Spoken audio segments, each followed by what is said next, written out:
A tropical wave out in the Atlantic has a good shot to become our next hurricane of the season. Gabrielle is the next name up, and I think we'll be saying that name a lot over the next 1 to 2 weeks. So to discuss the latest information that we have, we'll take a deep dive into everything, discuss model guidance from overnight into this morning. We'll even have a section of the video. We'll kind of geek out with you guys a little bit, discuss steering currents. Of course, everybody and their brother wants to know, is this going to impact anyone? We don't know the answer to that, but we're going to get very detailed on what we do know. After that, we'll discuss our next cool down. There's been some changes with that favors our cooler weather fans like me. So we'll speak on those changes, and then we'll round the video off with today's forecast, and then a Bible devotion if you want to join us for that at the very end of the video. If you guys have not subscribed, certainly consider doing that. Like the video if you like it, and if anybody has anything I can pray about or pray over, please put it in the comments below. Let's get rocking and rolling this morning. Let's make sure it's going to work for us. And it is. So let's take a look at the MDR, what we call the Main Development Region, Tropical Atlantic, or you could just say way out here in the Atlantic Ocean. This is the Lesser Antilles. This is northern sections of South America, and this is Africa, just to kind of give you guys a gauge of where we're at here. So where's our tropical wave? There's a lot of blobs of convection indicated by the colors you see on your screen. This is colder cloud tops. But this is our tropical wave of interest right here. This area I just circled. This is the blob we'll be watching over really for a while, guys. I mean, I really think that this is going to be the main topic of discussion in the weather world for quite some time. Doesn't look like much compared to maybe this, maybe that.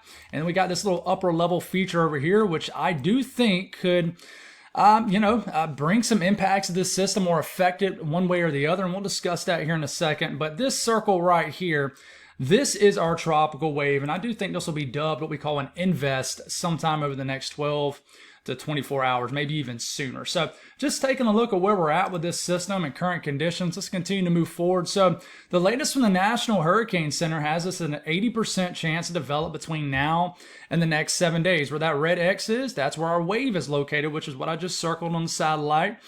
And develop means into a depression or our next named storm, which I mentioned is Gabrielle. So we got to see what happens. One thing I notice here that's changed, if you've been tuning in or just been seeing updates from the National Hurricane Center, is this kind of area of interest that we could see development has shifted a little bit further south. It's not curving as much to the north anymore.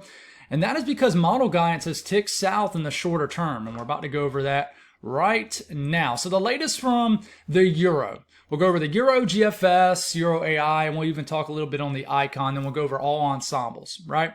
So we're going to start all model guidance off with Saturday morning, pretty much 48 hours from now, September the 6th. If I do forget to mention days or dates or things like that, just look up here. It might be kind of small on your screen, but it's there. Okay, so you see this low pressure. See this L says 1012 millibar low. It's a weak low pressure. Euro has this pretty weak in the shorter term. But we continue to move into Sunday. All right, we move into Monday. Just kind of keep your eyes down here. We got 1009 millibar low. So the more that number drops, the stronger the low pressure. So not much. And then we get into next Tuesday. We have a pretty low rider. And the lower this is, the worrisome it gets. Okay, if this... And listen, this is just model guys, not a forecast. If this wave was right up here, this tropical storm, then I probably wouldn't be quite as worried. And I'm not saying I'm worried, but it's a little bit more of a concerning look than, say, 1 to 2 days ago, when everybody and their brother was just assuming that this was going to stay out to sea. And it might. It very well might. In fact, I still think there's a higher than not chance right now that it will, but there's a growing chance that it will impact someone. I'll leave it at that. All right, so we're getting to Tuesday morning of next week, September the 9th, and this is a tropical storm at this point. We get into Wednesday morning of next week. This is a hurricane at this point, okay? 986 millibar low. It's a Category 1 hurricane or something like that if we're just basing it up purely off millibar. And then we go to about Thursday morning, a week from today, and we have a Category 1 or 2 hurricane staring down the Lesser Antilles. So let's go on and jump it over a little bit closer to everybody here. And this is literally a week from right now, September the 11th. And this has a landfalling hurricane into the Leeward Islands. Now it weakens a little bit. We're going to talk about why the Euro is showing it weakening here in a second. It's not really because of land interaction. It's because of another feature called a TUT. But a lot of the Euro runs was having this weakening at this point, significantly to the point where it just faded into oblivion. The latest run does not show that. Brings a hurricane through the Leeward Islands, all right, the British Virgin Islands, just all the Virgin Islands pretty much, gets it really close to Puerto Rico. And then we get about 10, 11 days out, and this starts to sneak into the Southwest Atlantic. And you think, hopefully this is going to turn, right? And just keep in mind, this is just a model run, not a forecast. But instead, it pushes a major hurricane through the Turks Caicos Islands, areas of the Bahamas. And the final run of this, which is 360 hours out, we are still having this showing up on our screen all the way up out to the evening of September 18th. We have a major hurricane in the Bahamas, northern Bahamas, just off the southern coastline of Florida. So, wow, what a run, right? What about the latest GFS? And listen, this is new to me. I haven't even looked at this yet because it's still running. It only goes 264 hours out. So, same thing, initializing this for Saturday morning. We take this to Sunday morning. It has this strengthening into a tropical storm, 1,000 millibar low. Still maintaining tropical storm status early next week. We get into Tuesday of next week, and it actually weakens. So that millibar number begins to rise, and it kind of just continues to stay pretty weak. So we take it to about a week out, and let's go on and just jump to this area right here, and here it comes showing up on your screen. And, you know, it's a pretty weak system, and it's further north, which kind of contradicts what we talk about a stronger system wanting to gain latitude. So actually a weaker system gaining latitude. So don't always focus on when I say that, because steering currents override that. Okay? That's kind of just a secondary thing that I mentioned that does play a factor, but steering currents override that, if that makes sense. So we get about a week from today. This is just a faster mover. Just in general, like the Euro still has this back over here. And this is a weak tropical storm. It eventually does strengthen this. And the GFS for about the last 3 or 4 runs has really got this system doing some funky things once it gets into the Southwest Atlantic. So it gets right into here and you're thinking, okay, this thing is about to curl, stay out to sea, and not bother a soul. Might, get close to Bermuda. Instead, it keeps doing this thing where it gets pushed back down. And you're thinking, okay, we're good in the Bahamas, and then this is the last frame I got, and honestly, this is as far out as we probably need to go. But this is all the way out to Monday morning, September the 15th, and it kind of has a hurricane right where the Euro has it. It just takes a sort of a different path. So it's a funky pattern that we need to figure out in the longer range that we're just not going to have figured out for a while. But it's a concern. This is what I want to say. With Aaron at this point, before Aaron even developed, we started trending towards more of an staying out to sea scenario. It seems like with this system, we're kind of going the other direction. But of course, just because we're going the other direction doesn't mean that's a final solution, right? So it's a little different. It's a little worrisome, but we just need to continue to track. That's why it just blows my mind. I'm going to continue to say this, that people in the comments, whether it's social media, it's not just my stuff, it's so many people's stuff. Mike's weather page in Florida, phenomenal source. Everybody and their brother in Florida knows about Mike's weather page. He's getting attacked. Everybody is. It's crazy the assumptions people make. It seems like we would all know better with how history has been with the weather, right? So that's why we continue to track this stuff like crazy. So, you got a major hurricane heading right towards the Bahamas. Not a forecast. Please don't tell everybody and their brothers, uncles, dogs, cousins, pet hamster that Mitch said there's a hurricane heading towards the Bahamas mid-month. Now, the Euro AI model at this point is a bit of an outlier, but I don't want anybody saying that I didn't show you this just because it's a weaker solution. It has this wave, literally just a wave, and just doesn't show much. Just has a weak tropical wave kind of just getting faded into oblivion across the Caribbean. And doesn't really bring anything significant to anybody. The Icon model has this strengthening into a hurricane. By the time we get into early next week, here it is, 982 millibar low. Early next week, we'll just call it Monday night. 982 millibar low, Cat 1 hurricane, Cat 2 hurricane cruising across the central Atlantic. What about ensemble guidance? Okay, we're going to start it off for this coming Monday evening. Here's all the members. Remember, the Euro Ensemble makes up 51 members. And on this output, it throws all the members that form a low pressure on the screen for us, whether they're weak or strong. Now, if they're really, really weak, it's not going to reflect on here. But one thing I'll notice right out the dot at initiation at this point is you have a lot of low pressures that are still hanging far back. You got some that are faster than the others. Okay, but in general, you got a good bit of members. Not a ton, which is interesting, but a good bit. And we got some strong members in here too. Look how many members make landfall into the Caribbean islands, the Lesser Antilles. Look how many members, I mean, not a ton, but a percentage of them for sure, sneak into the Caribbean. And then we take this a week out, and then sure enough, we know we get about 10 days out. And yes, a lot of these 10 days from now, and there's a lot of strong ones too, even some category 4 or 5 hurricanes, are, making that hook north. But just because this hook's north here doesn't mean it's going to stay north.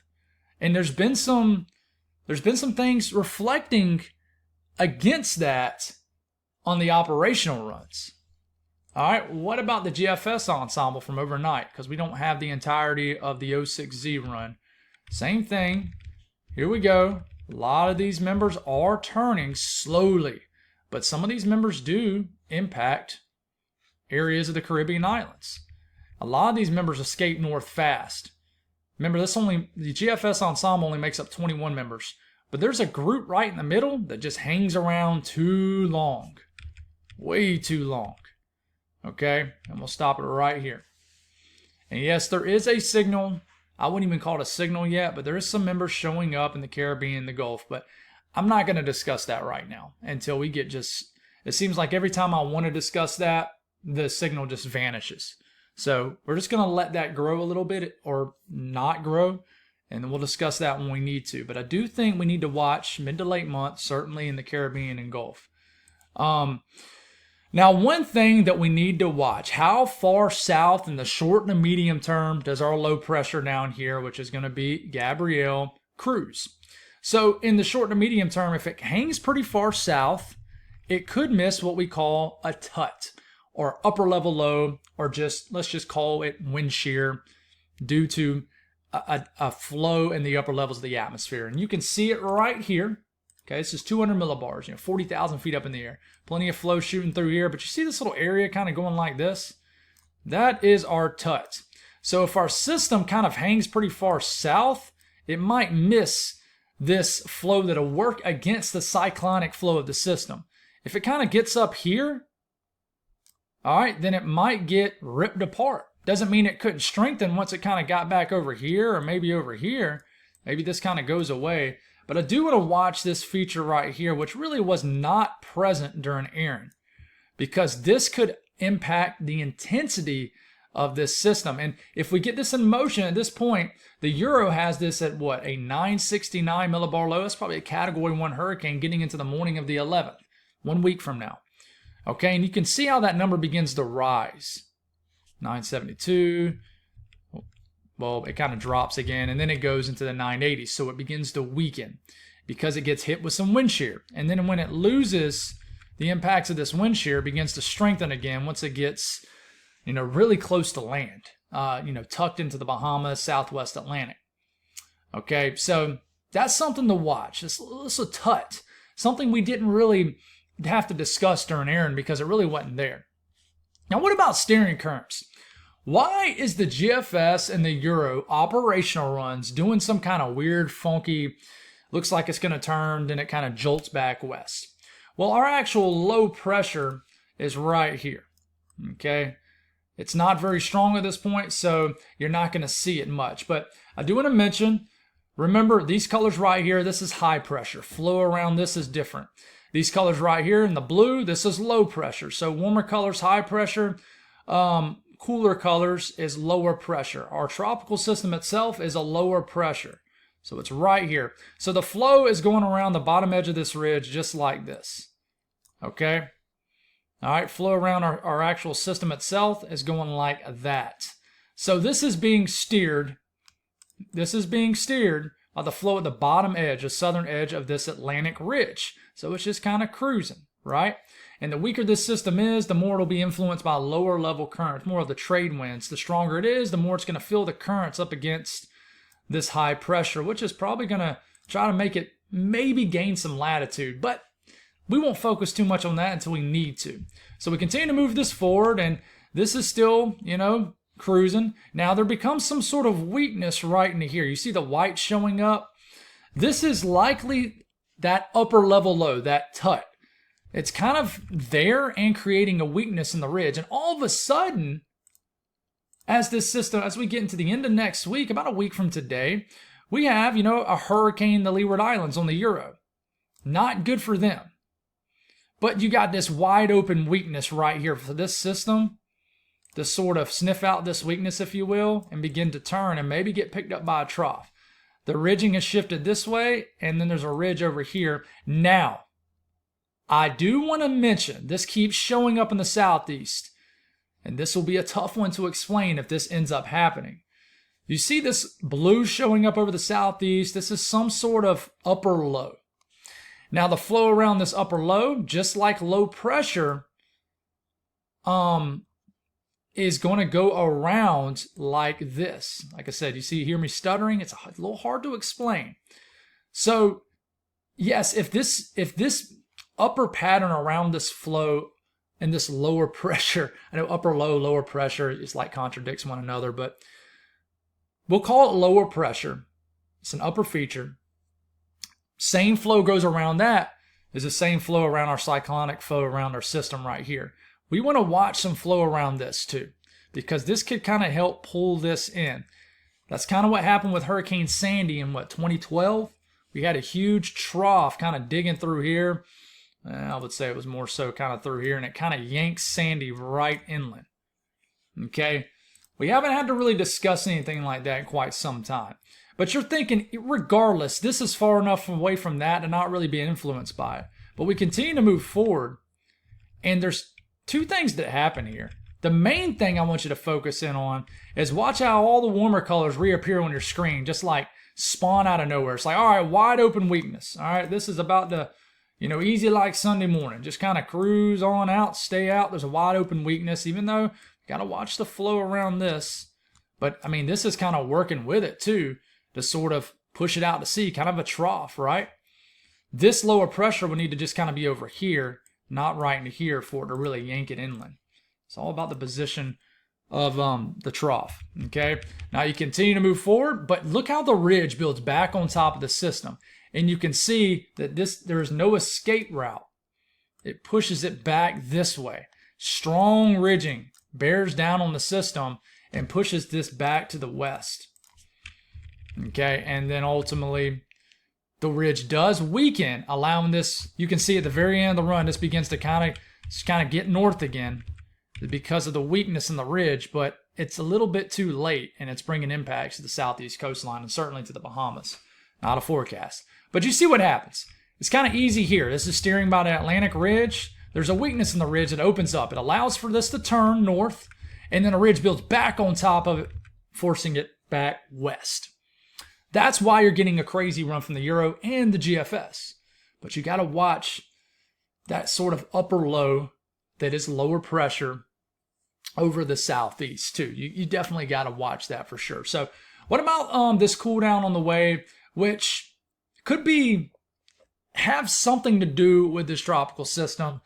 It would bring impact. So they kind of worked in tandem. If we got a big cold front that sweeps across the eastern U.S., then yes, it could definitely push this system away. One of the most common comments I'm seeing below is that it's too cold for a hurricane. It's just kind of a weird comment. I get what you're coming from, totally do. You're basically saying that, hey, if we get a cold front in the eastern U.S., it cools us down, we're likely not going to get a hurricane for the East Coast. Yeah, I would agree with that.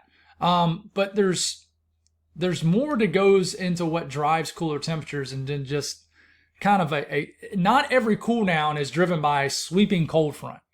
We'll dive into that when we need to. The 6 to 10 day temperature outlook, this was issued yesterday, between the 9th and the 13th. We're still going with below average temperatures for the eastern U.S. And even in the 8 to 14 day outlook, it's still hanging to slightly below average temperatures, below average chances. I cannot talk. My brain is fried. We're leaning towards below average temperatures in the blue area across the eastern U.S., okay? But the middle of the country is beginning to warm up. What's changed with this? It was looking like this reinforcing cold front, and this is dew points, by the way, the best way to get to gauge how humid or dry it is outside. Dew points in the 40s and 50s is a drier air mass. Dew points in the 60s and 70s is a more moist air mass. So we're getting into Saturday. It looks like a moist, pretty much day across the southeast, deep south, and really up the I-95 corridor, for humid air. It looks like just a humid day. But then this cold front sweeps in, the northeast first. You see how your dew points from the 60s and 70s drop into the 40s? And then for the southeast, look how the dry air now is oozing across the entire deep south and southeast now as we're getting into early to midway next week. And then it just hangs with us as we could actually get some sort of low pressure that might develop off the eastern seaboard that kind of helps funnel in a continuous feed of dry air. But this is nice, guys. It's a good trend.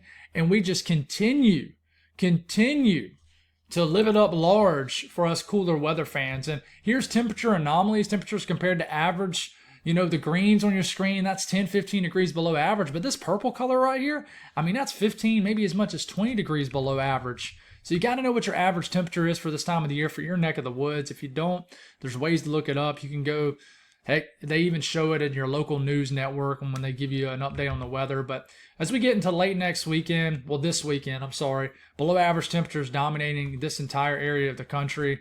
And then we start to get into early next week. And look how it just lingers around for the eastern U.S. We get to anywhere from 3 to 4 degrees to maybe as much as 10 degrees below average across the eastern U.S. And we just continue to live our best September life. And I agree. The thing I'm seeing in the comments is it's getting dry, Mitch. I totally agree. It is getting dry. I haven't gotten rain in my neck of the woods since August 22nd.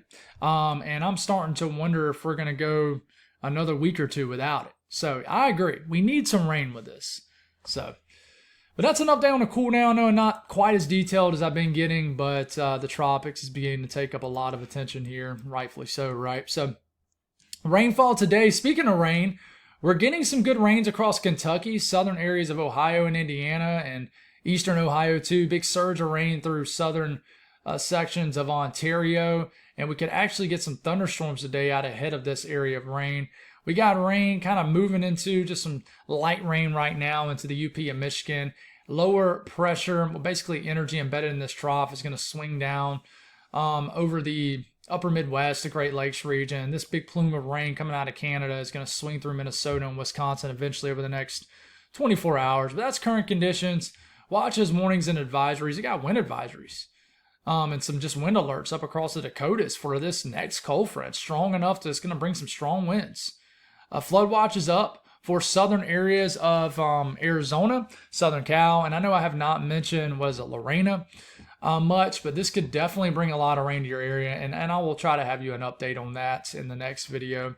A lot of heat alerts for the Pacific Northwest, but Storm Prediction Center outlook, big marginal risk going from New York State all the way down into the Tennessee Valley, into the Cumberland Plateau, Middle Tennessee. So in this entire green area, dark green area, level 1 out of 5 risk of severe weather driven off a cold front. So I'll speak on that here in a second. But just 15% risk of flash flooding in this yellow area down here in Arizona. Moist feed shooting up through this area and areas of southern Cal. The southeast, look at those thunderstorms moving into areas of Virginia, western North Carolina, eastern Tennessee, areas of Kentucky this afternoon. This is around 6, 7 o'clock. We got thunderstorms up in these areas, and then they'll lose some steam with the loss of daytime heating. Now, here's a closer look at these areas for my folks up here in Virginia and North Carolina. Look at these storms in West Virginia. They could pack a punch, some small hail possible.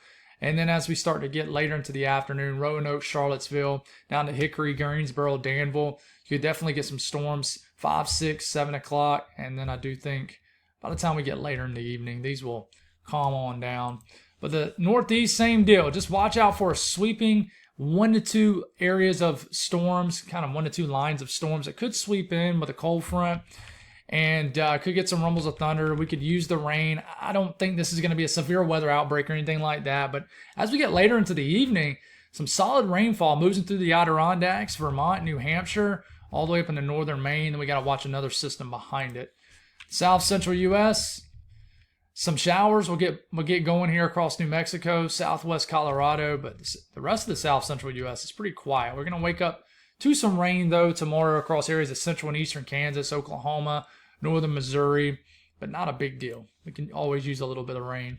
Up here in the upper Midwest, just more of a fall-like pattern.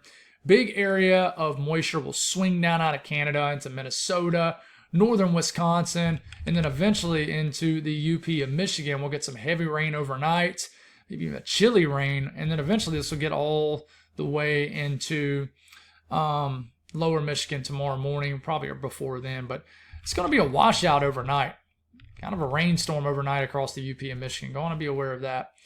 But conditions out west, watch out for a lot of moisture across the southwest. You can see numerous showers and storms across the area. And you can see our low pressure funneling in a lot of moisture into northern Mexico from our tropical system in the eastern Pacific. Temperatures, you can see where there's a cold front sweeping in, right? Ahead of this cold front, pretty warm. And then this is conditions out west. So, all right, let's do our Bible devotion. And we'll wrap this video up. Let's see. This morning we're in 1 John. 1 John, made sure my video had to be going there. 1 John chapter 5, verse 14 through 15. So 1 John chapter 5, verse 14 through 15. It says, "This is the confidence we have before him. If we ask anything according to his will, he hears us. And if we know that he hears whatever we ask, we know that we have what we have asked of him." A little bit of a tongue twister, right? We know what we have. We know that we have what we have asked of him. Okay, so I'll read it one more time. "This is the confidence we have before him. If we ask anything according to his will, he hears us. And if we know that he hears whatever we ask, we know that we have what we have asked of him." So, wrote down a couple things as always, and I'll read it here. I said, pray for God's will. And we talk a lot about this during these devotions, right? Pray for God's will with everything in life. If you want something and you know it aligns with what God wants in your life, then pray with great faith and trust that what you are praying for will happen at his timing. That's huge. Trusting in his timing is not easy, but his timing is perfect. There is still work to be done even when you have clarity that what you're praying for aligns with God's will. Be confident in prayer, knowing and trusting that God will deliver. Keep seeking guidance while you wait for him to deliver. Growth is in the grind. That's a big saying that I say. Growth is in the grind. So, listen, the only way that you have that clarity on God's will in your life is if you continuously seek to build your relationship with Christ. So that's kind of step number one, right? If you're really wanting to know, what is my purpose in life? Well, God's going to answer that in his timing, but you got to continue to seek following him. Whether that's prayer, well, it's not whether or not, it's all of this. Through prayer, find you a good church, find you a good group of people, talk to God, get in scripture, that's huge, get in the Bible. Next thing is when you have great clarity, which is a blessing, by the way, when you have clarity for God's will in your life, that's when you take the next step and you continue to just seek and pray for guidance to work towards that will on your life. And listen, just because you have clarity and you know what you're supposed to do doesn't mean it's just going to be easy, or you still got to put in the effort. And if it's something that you're praying for example, it might not be necessarily, your will, your whatever it is, you're working towards some part of life. It might just be you asking for something in life. You need a financial breakthrough. You need guidance in a relationship. Don't just pray for what you want, what your earthly desires are. Pray for God's will over the situation. Now listen, God's will over the situation might not be what your desire is, but it's the way you got to take, or you're going to suffer for it. You're going to hurt. Part of my testimony through my 20s is that very thing. I did not follow God's will in my life. I wanted things now. I wanted things. Well, then I wanted things. I just wanted things. So I made bad decisions, bad financial decisions that put me in a lot of debt. And yeah, I got those things, but I had to work my life away and pretty much in my 20s. I mean, basically for about 8 to 9 years straight, I worked 2 jobs, 60, 70 hours a week. And I'm not just saying that, guys, I really did. I worked 2 jobs just nonstop. There was a time where I didn't think I was ever going to not be able to. There was a time where I thought that there was never going to come a point in my life where I didn't have to work 2 jobs. Eventually, I started to trust God's will in my life. And as soon as it began to click, and I started making changes that aligned with God-like changes, suddenly it became so clear. God basically said, all right, it's not like he said it like out loud to me, but it was a great feeling that basically was like, okay, well, now that you got that part, it's time for you to move to the next chapter of your life. And the next chapter of my life was quitting my second job. Even though I wasn't 100% comfortable doing that, guess what ended up happening after that? Great clarity. And it all ended up being perfectly fine. So pray for his will in your life. And even after that, it's a struggle. You got to wait on his timing. His timing is perfect. You got to wait on his timing. Okay, the growth is in the grind. You got a lot of growing to do. This is the last thing I'll round this off with. If I started this YouTube journey in 2020, if 1 month into it I had 100,000 subscribers, would I be the same person I am now?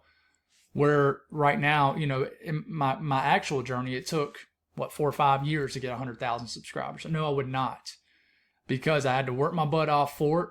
I'd done some things the hard way, probably not the hard way meaning the bad way, but I just was stuck in my ways with doing things.